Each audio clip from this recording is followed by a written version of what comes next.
clima no mundo vem sendo destaque em conferências e diversas reuniões internacionais.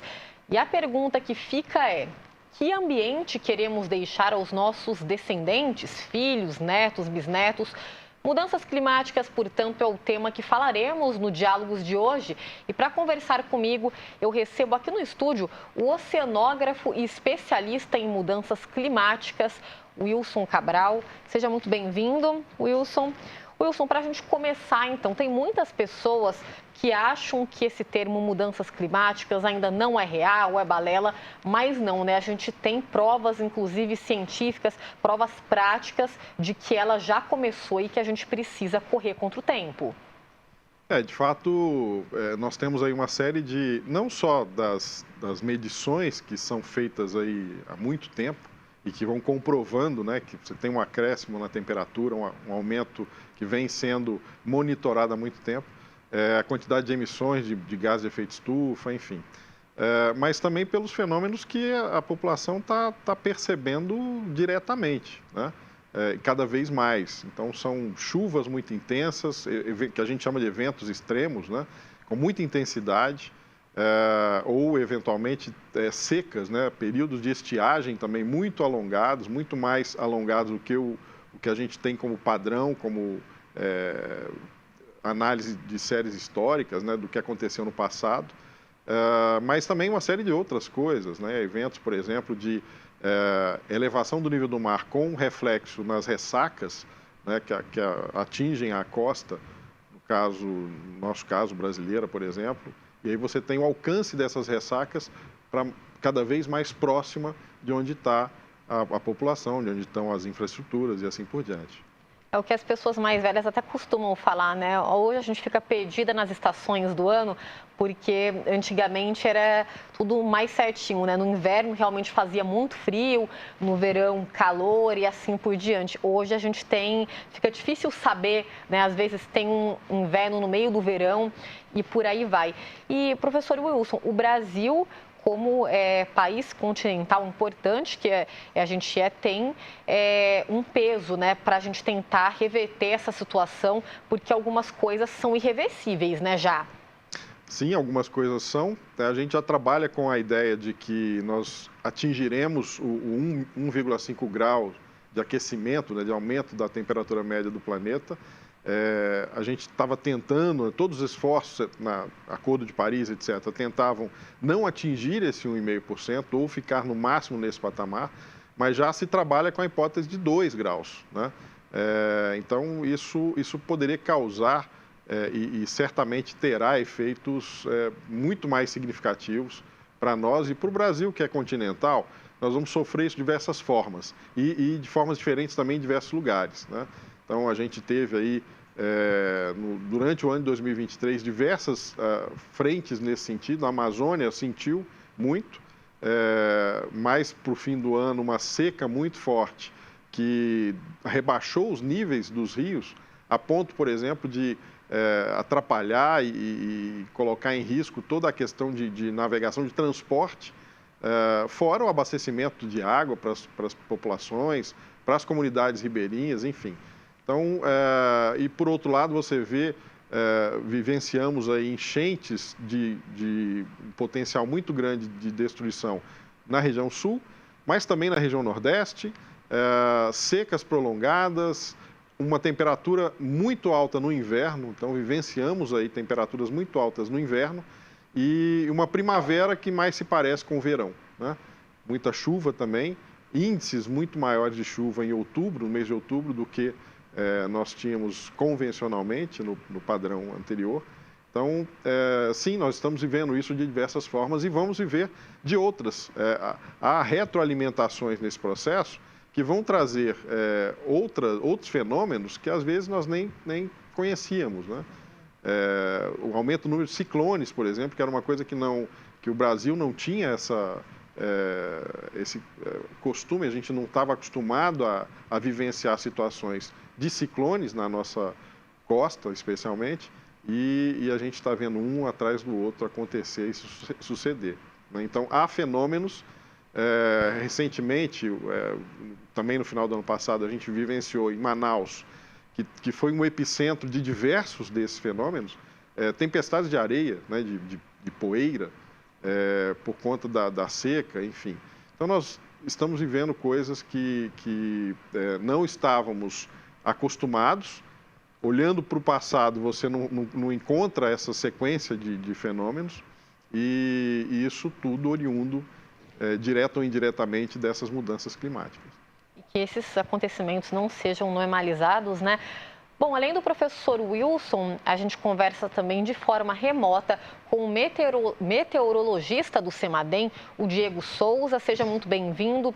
Obrigada por aceitar o nosso convite. Diego, até o professor Wilson estava falando, né, sobre esse aumento de temperatura. Os acordos internacionais prevêem que esse aumento não passe de 1,5 grau, né? O professor falando que pode chegar até a 2, e esse meio grau, ele vai fazer toda a diferença, né? Sim, Daniela. Se a gente olhar para a questão climática, os últimos acordos todos, principalmente o de Paris em diante, fecharam em 1,5 grau de aumento de temperatura. Mas esse 1,5 grau ele já está praticamente atingido. Por exemplo, se a gente vê o inverno passado do ano 2023, nós tivemos as temperaturas do inverno, uma média global, 1,5 grau já acima da normalidade. Então, já é um indicativo que esse 1,5 grau ele já foi praticamente atingido. Então, meio grau a mais, que seria os 2 graus, que seria o limite, né, proposto pelos acordos, ele vai causar um desequilíbrio total no sistema climático. E esse desequilíbrio ele tem impactos em diversas áreas, não só no aumento de eventos extremos de precipitação, mas a gente também pode ter eventos extremos de secas mais prolongadas. A gente pode ter o aumento no nível dos oceanos, dos mares, né, atingindo principalmente cidades costeiras, e várias outras efeitos indiretos que a gente pode dizer que podem estar relacionados tanto socioeconômicos, né, populações mais vulneráveis, elas vão ser diretamente afetadas por esses extremos, sejam de excesso ou de falta de chuva, e também a parte da agricultura. A agricultura acaba sendo muito influenciada também pelo excesso ou pela falta de chuva. E existem outros termos, né, que pesquisadores utilizam e tem se tocado muito, que são os pontos de não retorno, né, os tipping points que os pesquisadores hoje usam muito, que são pontos, pontos no espaço e no tempo que a gente pode chegar numa mudança pequena que seja, mas que não consegue se reverter mais. Então, a gente pode mudar o tipo de vegetação de determinado lugar ou o padrão climático de um determinado lugar e não conseguir retornar mais a esse padrão. É preciso ter uma conscientização geral, global, não é mesmo? A gente viu recentemente, não só no Brasil como no mundo, o assunto das mudanças climáticas, esse assunto ser colocado em pauta em questões ideológicas, né? E não é assim. A gente precisa ter uma consciência global de que todos nós, principalmente os governantes, obviamente, mas que todos nós também podemos e devemos fazer a nossa parte, não é, professor Wilson? É isso, e cada vez mais nós vamos nos deparar com situações talvez inusitadas, né? Então, também no final do ano passado, por um evento extremo, né? Houve uma precipitação muito intensa, mas também um evento de ventos muito intensos em São Paulo, e isso gerou, por exemplo, queda de árvores, numa quantidade muito maior do que o que se estava acostumado, e isso levou a uma queda da rede de energia em diversos pontos, né?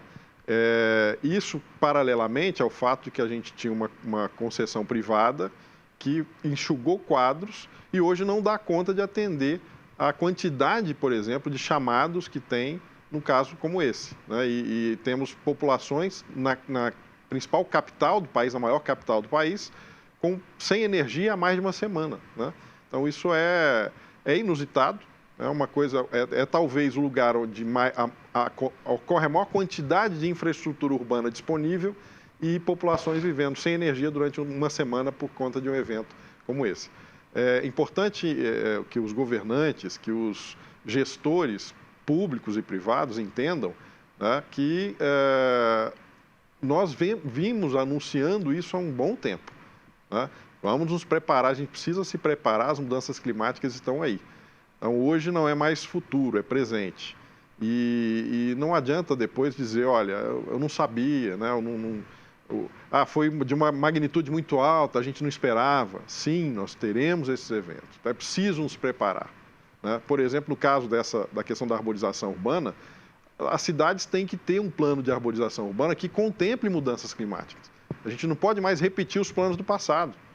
A cidade tem que ter um plano de macrodrenagem que contemple mudanças climáticas. A gente vem falando, e os planos continuam não trazendo esse elemento que é extremamente importante e vai evitar situações, danos e situações precárias como a gente vivenciou no passado recente. E, professor, quando a gente fala de mudanças climáticas, é um assunto bem amplo, dá para a gente destrinchar ele bem. Então, para a gente deixar bem mais dinâmico, né? Vamos falar de alguns termos. Uma das consequências das mudanças climáticas seria o aquecimento global, né? Então, explica para a gente o que é, de fato, o aquecimento global, para a gente dar seguimento no debate, para ficar mais didático para o pessoal de casa que está acompanhando a gente. O aquecimento global, ele é o aquecimento, o aumento da temperatura média do planeta por conta de um aprisionamento de gases de efeito estufa. Basicamente, esses gases funcionam como uma capa que faz com que essa temperatura, a temperatura interna do planeta Terra, não consiga ser arrefecida, né? Então, ele cria uma espécie de capa e que essa temperatura vai aquecendo como se fosse um cobertor, né? Então, nós vamos aquecendo cada vez mais à medida que a gente vai lançando esses gases de efeito estufa.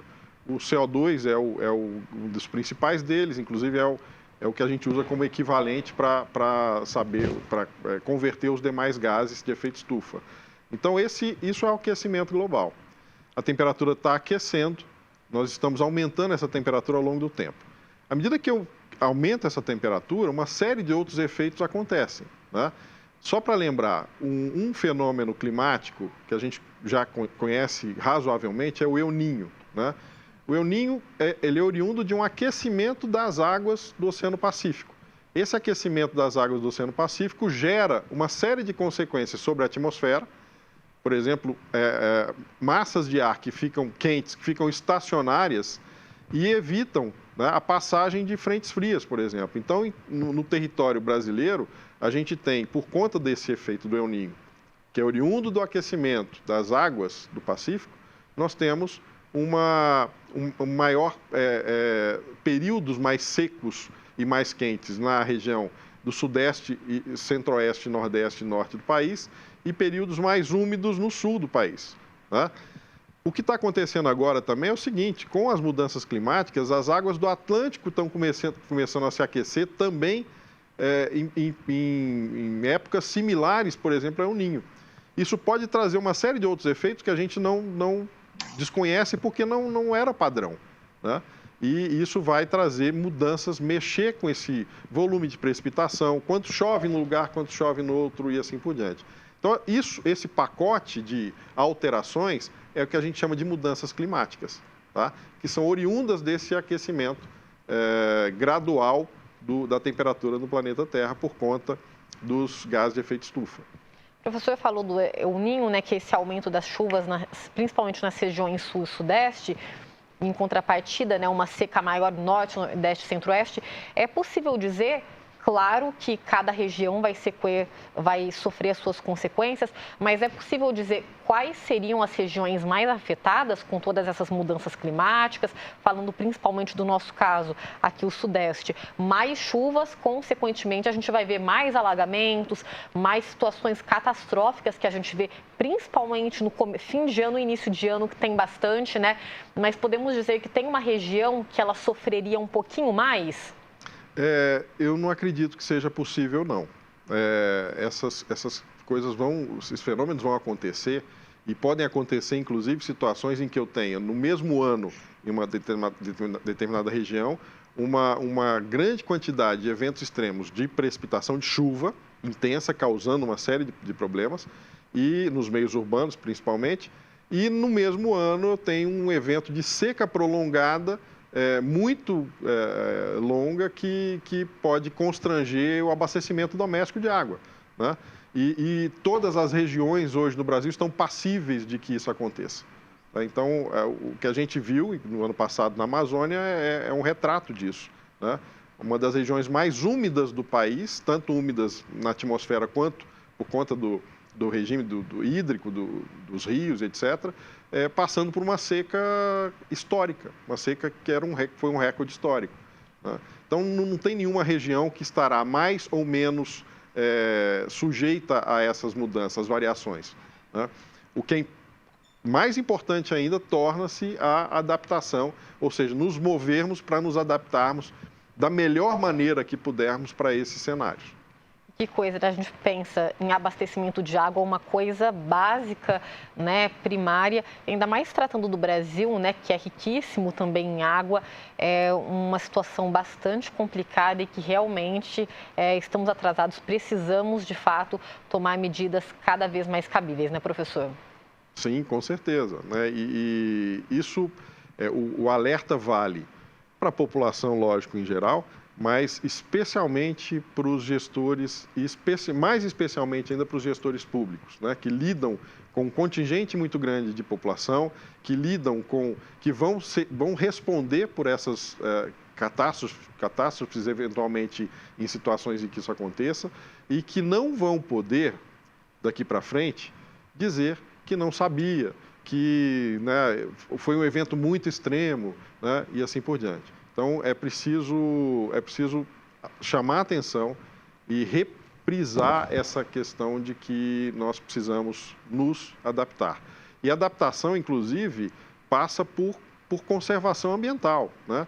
As cidades, por exemplo, muitas estão avançando sobre áreas sensíveis, áreas que não deveriam ser ocupadas, deveriam ser mantidas, conservadas, preservadas ambientalmente. São áreas, por exemplo, que são importantes para recargas de aquíferos, né, que podem dar suporte quando a gente tiver um período de seca mais prolongado, pode ser a nossa adaptação a esse período, a gente ter essas áreas de recarga de aquífero preservadas e poder manter o nosso caudal hídrico nas situações de estiagem. Então, recuperar áreas degradadas, reflorestar, são ações que a gente chama, inclusive, de soluções baseadas na natureza para adaptação, né? São ações que a gente chama de não arrependimento. A gente não se arrependerá de ter conservado essas áreas ainda que se mantêm ainda com cobertura vegetal natural e assim por diante. E mais ainda, nós não nos arrependeremos de investir em restauração ecológica, de investir em restauração de ecossistemas para fins de adaptação, né?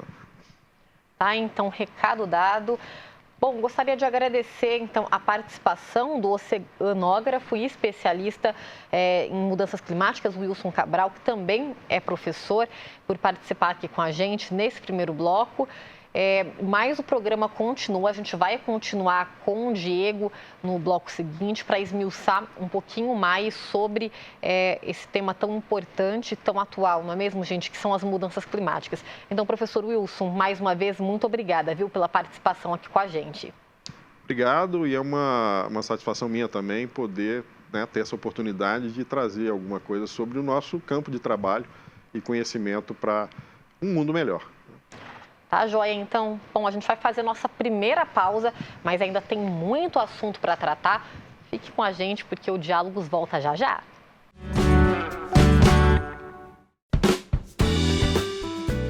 Estamos de volta com o Diálogos da Cidade, hoje falando sobre mudanças climáticas. E eu estou recebendo aqui de forma remota o meteorologista do CEMADEM, Diego Souza. Eu quero reforçar, gente, que estamos com tradução simultânea de Libras, a TV Câmara de São José dos Campos prezando pela acessibilidade. Então, para a gente ganhar um público mais plural também em nosso conteúdo de qualidade e prestação de serviço. Bom, Diego, a gente falou no bloco anterior sobre alguns termos, porque mudanças climáticas é um assunto bem amplo. E aí a gente falou sobre aquecimento global, o professor Wilson explicou muito bem para a gente o que é de fato, quais as causas. Um outro termo também que é muito comum, que a gente ouve, é sensação térmica, né? Hoje está com 35 graus, por exemplo, mas a sensação térmica é de 43, né? Um exemplo. O que significa, de fato, essa palavra? O que é a sensação térmica? Como que a gente pode esmiuçar isso para o pessoal de casa? Bom, a sensação térmica é aquela sensação que o corpo vai sentir de acordo com as questões do ambiente em que ele está, né? Então, a temperatura no termômetro, o termômetro fica que a gente chama num abrigo meteorológico, em que ele vai medir a temperatura, mas é a temperatura real do ar. Ela não leva em consideração outras variáveis em que a sensação térmica considera e que é o que a gente vai estar sentindo. Então, a sensação térmica, ela leva em consideração a temperatura. A temperatura é a principal variável, mas também leva em consideração a umidade do ar e o vento. Então, se, por exemplo, a gente está num ambiente muito úmido, com uma temperatura muito elevada, a sensação térmica ela acaba sendo maior, né? A gente vai ter uma sensação térmica de uma temperatura, por exemplo, se a gente tem uma temperatura medida no termômetro de 30 graus, e um ambiente muito mais úmido, né, com uma umidade acima de 80%, 90%, a sensação térmica vai ser muito maior do que os 30 graus medidos no termômetro. Por exemplo, mas se a gente tem uma temperatura medida no termômetro de 20 graus e um vento um pouco mais elevado, uma intensidade muito maior, acaba que essa sensação térmica pode ser reduzida por conta desse vento mais intenso. Certo.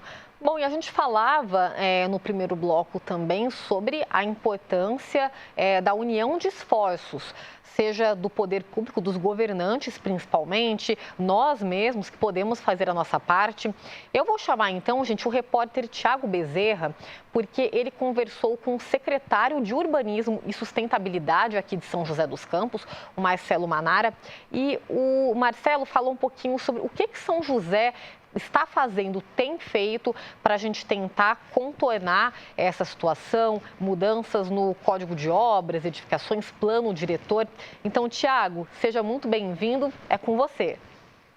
Tudo bem por aí, Dani? Tudo bem com você que está acompanhando o Diálogos da Cidade também? Pois é, né? Questões ambientais são sempre muito importantes de serem debatidas porque elas interferem diretamente na vida de todos os munícipes, não importa em qual região da cidade essa pessoa viva. Então, para a gente aprofundar um pouquinho esse debate, esses assuntos, a gente convidou o secretário de Urbanismo e Sustentabilidade de São José dos Campos, Marcelo Manara, para trocar uma ideia com a gente.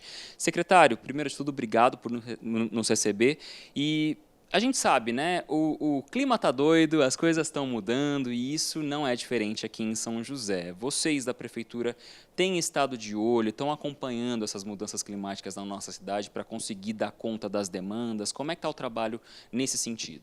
Sim, importantíssimo. Hoje a pauta mudanças climáticas afeta diretamente as cidades. Então, as cidades precisam se preparar. E São José dos Campos, como a primeira cidade inteligente, resiliente e sustentável, a resiliência é isso. É uma cidade que se prepara para os novos desafios, para os enfrentamentos, e a mudança climática é uma situação já existente, nós já estamos vivendo momentos de mudanças climáticas. Eu sempre cito o exemplo, né, que não existe mais São Paulo, terra da garoa, é São Paulo, terra das grandes tempestades. E essas grandes tempestades atingindo as médias e grandes cidades, então é necessário, a Prefeitura tem feito, além da definição de novas formas de fazer as coisas, então políticas públicas, por exemplo, como um plano de drenagem baseado em soluções baseadas na natureza. São José, nós implantamos a primeira biovaleta, que é um equipamento dessa microdrenagem que auxilia a esse cenário que cada vez mais grandes chuvas estão caindo água, essa água tem que drenar. Então são equipamentos, né, que são importantes, jardins de chuva, biovaletas, e isso precisa estar assentado numa regra do jogo. Então, nós estamos construindo uma política pública. São José já tem o plano diretor de macrodrenagem e agora estamos fazendo com infraestrutura verde e soluções baseadas na natureza. Então, esse é um exemplo, né, de iniciativas. Também o Código de Obras, novo Código de Obras apresentado em março de 22, apontou a sustentabilidade como o caminho de se construir em São José dos Campos. Então, lá tem o aumento de superfícies permeáveis, aumentar a quantidade de arborização. Então, são vários elementos que tornam essa cidade mais resiliente e mais sustentável para o cenário de mudança climática. E existem, secretários, regiões ou mesmo bairros que exigem mais atenção tanto do poder público quanto dos próprios moradores? Sim, porque nós estamos numa condição geomorfológica. O que é isso? É um vale do Paraíba. De um lado a Serra do Mar, de outro lado a Serra da Mantiqueira. Então, cada água que cai nessas encostas só tem um lugar para ir, que é, né, a região toda do Paraíba do Sul, da várzea do Paraíba do Sul. Então, São José, lá em 1990, já de uma forma bastante arrojada, já definiu que a várzea é destinada para os serviços ambientais. Então, essa grande esponja, né, do rio Paraíba do Sul, que é a várzea, em São José dos Campos se encontra preservada para oferecer esse serviço de acomodar esse excedente hídrico. E tem bairros e tem regiões, sejam em costas, sejam em córregos que cortam a área urbana da cidade, que requer maior atenção, porque são classificadas como áreas de risco, que é outro fator também importante nesses momentos de tempestade, como reflexo da mudança climática, que São José tem uma política pública, né? Tem um mapeamento das áreas de risco. Estamos agora contratando, através da Secretaria de Proteção ao Cidadão, equipamentos para colocar nessas zonas que são suscetíveis a escorregamentos, para preservar a vida das pessoas e também melhorar a condição de gerenciamento da cidade frente ao cenário de mudança climática. Perfeito, secretário. Muito obrigado pelas informações. Então é isso aí, né, Dani? Se cada um fizer a sua parte, inclusive o poder público, que também tem a obrigação de fazer a parte dele, mas a população também tem aí as suas pequenas obrigações, tudo vai dar certo, a gente consegue cuidar melhor da nossa cidade. É com você no estúdio. É isso mesmo, Ti. Muito obrigada pela participação. É isso mesmo, gente. É um processo formiguinha, cada um pode fazer a sua parte no ambiente em que você vive. Diego, São José dos Campos até dá um incentivo, né, nas pessoas que prezam pela sustentabilidade nas construções, com desconto de tarifas. Estamos no caminho certo? É importante reforçar São José dos Campos, uma cidade grande que tem um potencial também, é uma cidade importante para o estado de São Paulo, para o Brasil. Então, é necessário também que seja uma cidade consciente, né, que esteja atenta a essas mudanças também. E aí, eu aproveito para perguntar, é primordial esse diálogo entre prefeitura, Semadem, INPE, é um trabalho conjunto, não é mesmo? Sim, sim. A questão das mudanças climáticas, quando a gente considera que o clima está mudando, ele vai passar por diversas fases, né? Em questão de gestão. Primeira fase é os órgãos competentes e os relatórios indicam que a temperatura está se elevando. Ok, é uma indicativa, é algo que é inequívoco, já foi detectado, então a temperatura do planeta está mais quente do que antes da Revolução Industrial, né? Antes do início da queima de combustíveis fósseis. Bom, frente a isso, quais são os cenários que a gente pode esperar? Então, é isso que os relatórios do IPCC tentam mostrar. E uma parte muito interessante desses relatórios é como se adaptar e como mitigar os eventos, né, e se adaptar a essas mudanças que estão por vir. A gente não consegue mais reverter o que passou, a gente consegue talvez estabilizar ou tentar não aumentar muito mais do que a gente observou. Então, questões de adaptação e de mitigação frente às mudanças climáticas e os eventos meteorológicos que são consequência dessas mudanças, essa discussão tem que ser em conjunto. Então, não adianta apenas um órgão trabalhar individualmente sem ele conhecer e sem ele dialogar com outros. Então, o conhecimento técnico e científico de uma parte e a mão na massa e a execução por outra. Então, foi muito interessante a fala do secretário, porque hoje discussões sobre os planos diretores dos municípios, eles devem, e eu acho que é extremamente necessário, colocar as questões de adaptação à mudança do clima. porque obras vão acabar sendo necessárias. Então, se não fizerem as obras agora, os eventos extremos, precipitações intensas ou até escassez de água, que podem levar a inundações ou deslizamentos, se for considerado isso, retirar pessoas, populações das áreas de risco, ou fazerem obras de drenagem que reduzam as inundações, isso já tem que ser levado em conta e as coisas têm que ir indo caminhando desse jeito. Então, a informação técnica de um lado, que pode, assim, auxiliar em grande parte a execução de obras e outras discussões já com os próprios munícipes. Quero reforçar também que São José dos Campos agora fez todo um mapeamento nas árvores da cidade, inclusive as árvores aqui do município têm QR Codes, né? Então é possível você apontar ali a câmera do seu celular, verificar qual espécie é aquela, confirmar também, conferir a saúde daquela árvore. Eu pergunto isso porque quando a gente fala de cidades arborizadas, não é mesmo? A gente fala diretamente sobre a sensação térmica, né? Que isso muda bastante. A gente comentava, às vezes 35 graus com sensação térmica de 42. Uma cidade arborizada, ela vai conter um pouquinho isso, não é mesmo? E é importante a gente falar sobre isso. Sim, a gente tem um efeito que é muito comum em cidades grandes, principalmente, que a gente denomina ilhas de calor urbanas. Então, a gente denomina ilha porque a cidade vai se comportar de um jeito diferente da sua redondeza, né, ao redor. Então, as temperaturas acabam sendo mais elevadas no centro urbano por conta das construções. Então, a gente vai ter diferentes tipos de superfície que vão reter mais energia que a gente recebe do sol, e essa retenção de energia faz com que a temperatura nesses locais seja mais elevada do que ao redor, de zonas rurais. Então, se a gente tem uma cidade mais arborizada, a gente acaba reduzindo esse efeito de ilha de calor, a gente acaba tendo menor incidência de radiação solar por conta da sombra das árvores, e isso faz com que o ar ali, onde a radiação solar não atingiu, acaba sendo mais fresco, e isso acaba influenciando como um todo. Então, a gente arborizar cidades ou usar outros tipos de materiais para superfícies, isso tem uma grande influência na sensação térmica e tanto nessa ilha de calor. E uma outra coisa muito interessante, e é uma coisa que se observa muito na capital paulista, que é uma área extensamente urbanizada, esse efeito de ilha de calor, ele potencializa tempestades severas, porque a cidade vai estar mais quente.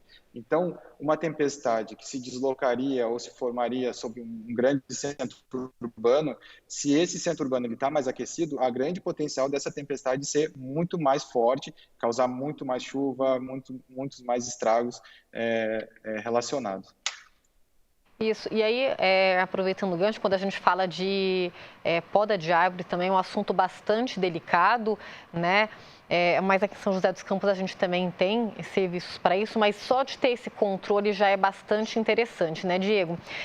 Diego, você mencionou no primeiro bloco o quão as mudanças climáticas elas afetam diretamente a economia. Então, a gente pode falar, o Brasil corre o risco também de perder essa potência agrícola com toda essa mudança de clima. E só antes de você responder, eu quero passar um dado de um levantamento feito pela ONU. Olha só que preocupante, gente. 1 em cada 4 crianças viverá em áreas de escassez extremas de água até 2040. Como eu falei, é um dado que aponta a ONU. Então, mais uma vez, a gente tem que pensar no futuro, porque quem mais vai sofrer são as crianças, jovens e quem está por vir, né? Sim, sim. A maior consequência, e isso é algo bem claro já nos últimos relatórios, as populações mais vulneráveis vão ser as que vão mais sentir os efeitos da mudança climática. E aí, populações vulneráveis e países vulneráveis. Países que têm condições de se adaptar à mudança do clima vão sentir muito pouco. E, infelizmente, os países que conseguem se adaptar são aqueles que também contribuem mais para potencializar os efeitos das mudanças climáticas. Então, tem essa contrapartida em que eles conseguem se adaptar à própria mudança que eles estão causando. Mas países pobres e países em desenvolvimento, como o Brasil, vão ser os que vão mais sofrer com isso, porque a gente não tem capacidade total de se adaptar a essa mudança que está por vir. Então, voltando, né, à questão econômica, provavelmente as populações mais vulneráveis, economicamente, também vão ser as que mais vão ser afetadas por essas mudanças no clima.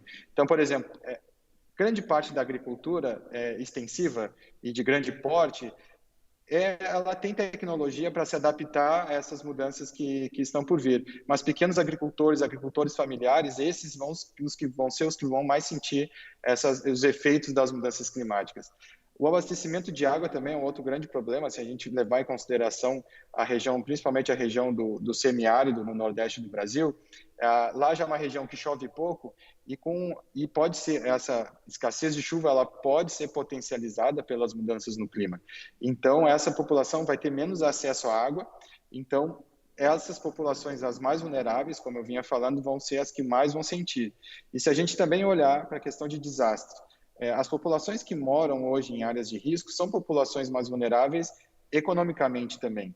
Então, áreas de risco para deslizamentos, quando a gente olha as mudanças climáticas, elas potencializam eventos de precipitação mais intensos que podem desencadear eventos de deslizamentos de terra que vão atingir essas populações. Então, sempre a mudança do clima, ela sempre vai acabar afetando sempre mais populações vulneráveis.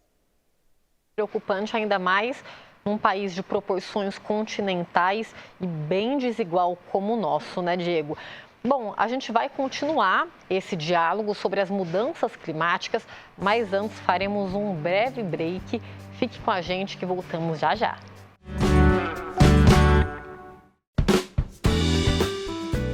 Estamos de volta com diálogos, hoje falando sobre as mudanças climáticas. Eu estou recebendo aqui de forma remota o meteorologista do CEMADEM, Diego Souza.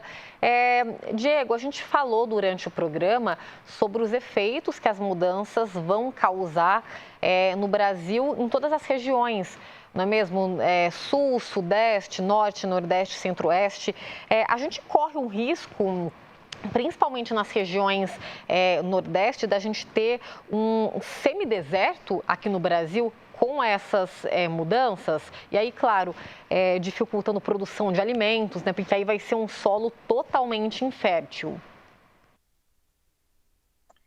A questão de desertificação que a gente observa, principalmente na região nordeste do país, ela está muito relacionada à escassez de chuva.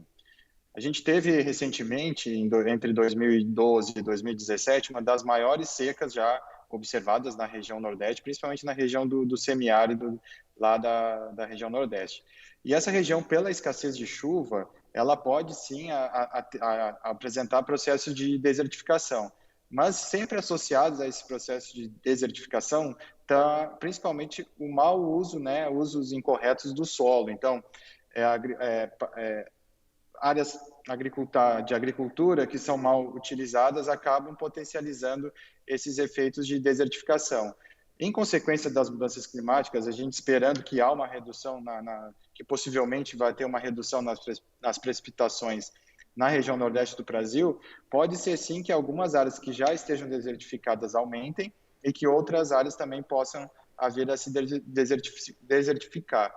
O sul do Brasil também passa, não só o Nordeste, a gente fala muito da questão de desertos no Nordeste do Brasil, mas a região sul, principalmente a região da Campanha, no estado do Rio Grande do Sul, ela é uma outra região também que está passando por um processo de desertificação, também muito relacionado ao mau uso do solo, uso extensivo do solo por agricultura e pastagem, associado com a mudança do clima e a escassez de chuva que pode vir a ocorrer, vai potencializar também esse processo de criação de desertos.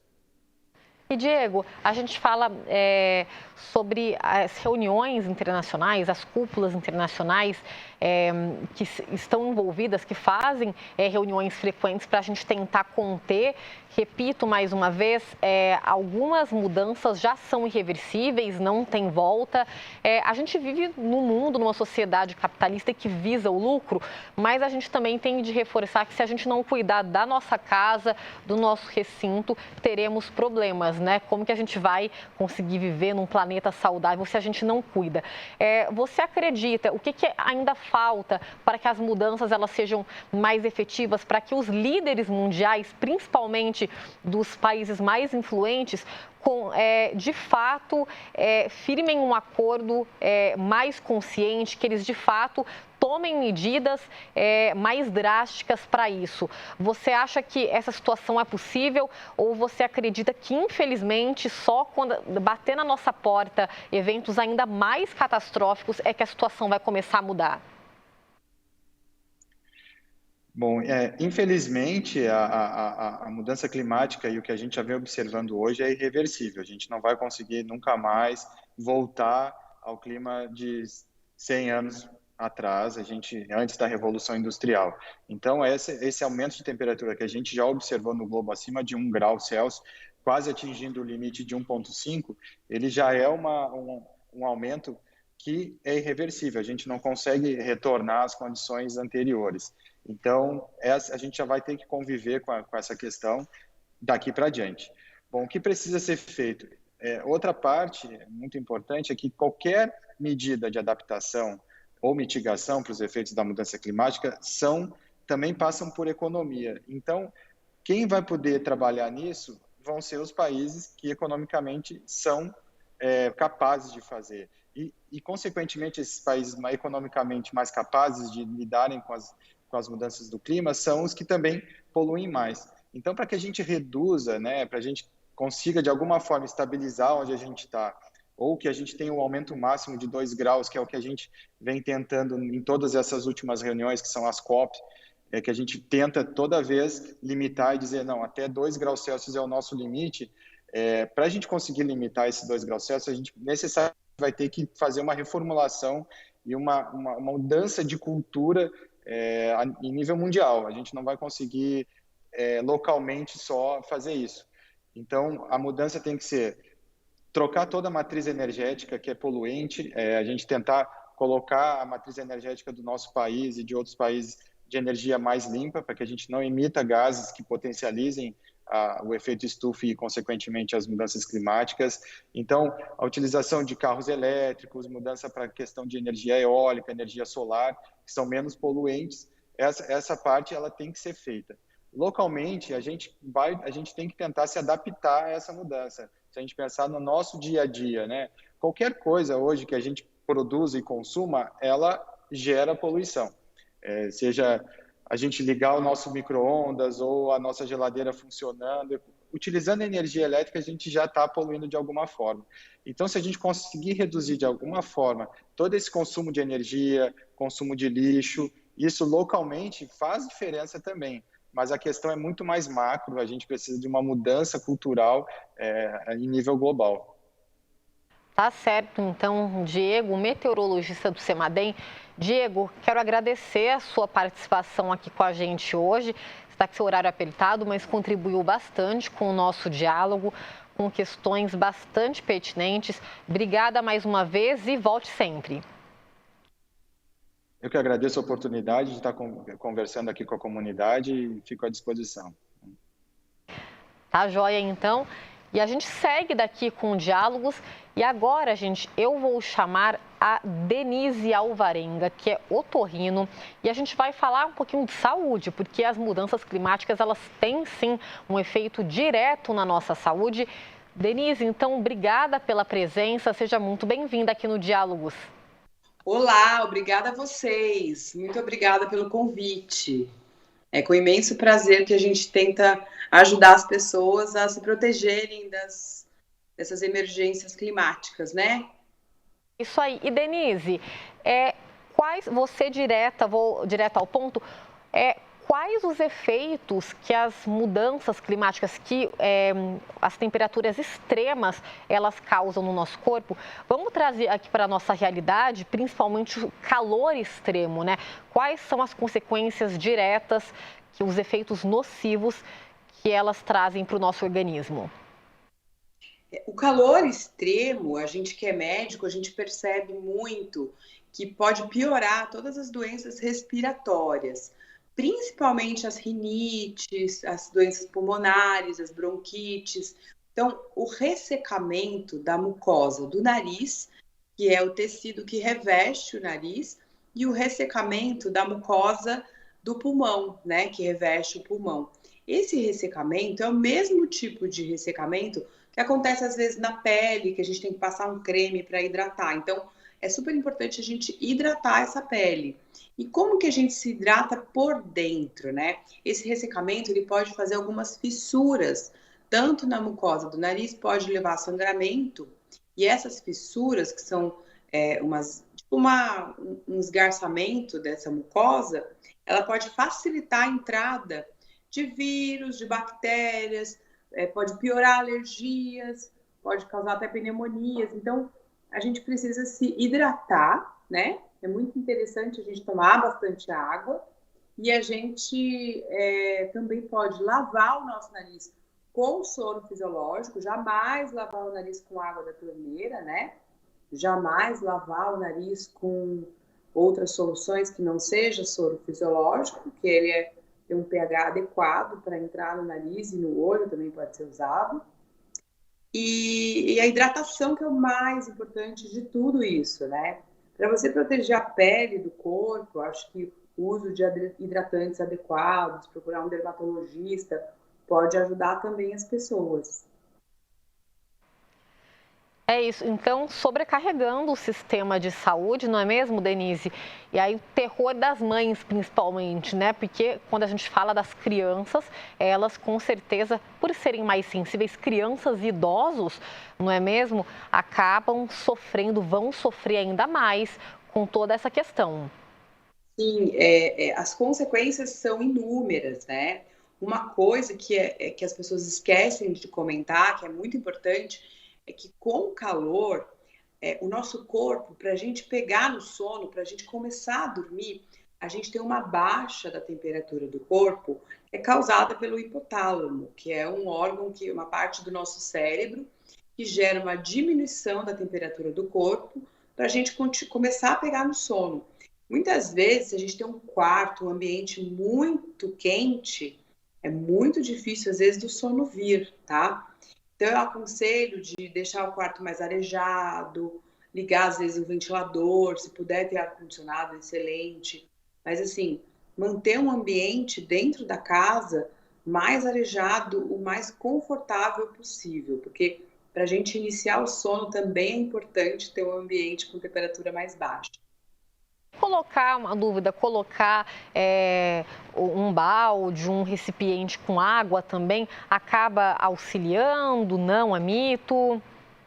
Sim, um copo com água, muitas vezes um balde com água, ele ajuda sim, ele aumenta a umidade do ambiente. Só que tem que tomar cuidado para ver se esse ambiente não tem umidade na parede, por exemplo, mofo, tudo, que isso pode piorar, porque às vezes vem chuva, né? E a chuva às vezes é muito torrencial e pode piorar, e isso piora a respiração. Mas ajuda sim.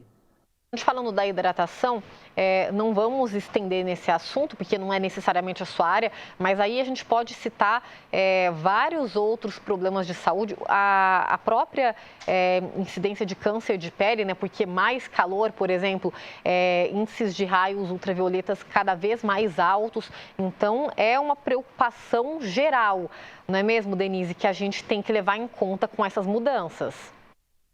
Gente, o uso de protetor solar é cientificamente comprovado, né? Então é básico, a gente tem que usar protetor solar. E quanto mais idade a gente tem que proteger principalmente a região aqui da pele do rosto, né? Pescoço, mãos, orelhas. A gente não pode esquecer de passar protetor solar nas orelhas. Principalmente se for trabalhar em sol, assim, e usar chapéu, né? Que é uma coisa que ajuda muito. Chapéu, boné. Se proteger do sol, sombrinha, muitas vezes vai andar uma distância muito grande, pegar um guarda-chuva, se proteger do sol. Existem hoje as blusas ultravioleta que protegem. Usar uma blusa de manga comprida já é uma baita proteção, né? Em dias de extremo calor, de sol a pino, eu acho que a gente tem que se preocupar sim. Mas todos... Denise, Rapidamente, para a gente encerrar, nosso tempo já está estourando. Você falou da hidratação, então, para o pessoal também que é adepto aos exercícios físicos, tem que tomar um cuidado, né? Então, optar por horários ou mais cedo, um pouquinho mais tarde, evitar esses horários de pico de temperaturas muito extremas, muito altas. Sim, a atividade física no período da manhã ela é sempre mais recomendada, né? Os períodos mais frescos, quanto antes, melhor, né? Só que para você acordar cedo, você tem que dormir cedo também. Isso é importante. Tá joia, então, Denise Alvarenga, otorrino, que conversou aqui com a gente também. Quando a gente fala de mudanças climáticas, gente, tem vários setores, como a gente falou, e tem a questão da saúde também. Denise, muito obrigada mais uma vez, viu, pela sua participação aqui com a gente. Obrigada a vocês, eu que agradeço. É isso, obrigada, Denise, mais uma vez. Gente, mudanças climáticas é um assunto muito plural, né? Inclusive, a gente tem de falar de saúde também. É isso, o Diálogos da Cidade de hoje fica por aqui. Para você rever este programa completo, na íntegra, acesse o youtube.com/tvcâmara.sjc. Vocês também podem nos assistir pelo canal 12.3, canal aberto, o 7 da NET e o 9 da Viva, ou seja, não tem desculpa para não assistir a TV, porque tem bastante opção, viu? Vocês também podem nos acompanhar pelo Instagram, que é o @tvcâmara.sjc. Lá vocês conferem os nossos bastidores e podem, inclusive, dar sugestão de pauta, seja para o Diálogos ou para os demais programas da casa. Nós que estamos com uma programação bem plural, diversificada, atendendo todos os gostos, com muita informação e prestação de serviço. E eu quero reforçar, viu, que nós temos tradução simultânea em Libras em todos os programas da casa também, então dando mais acessibilidade para que todos possam nos acompanhar. Eu fico por aqui, mais semana que vem estamos de volta com mais um tema para ser dialogado aqui no programa, viu? Até mais!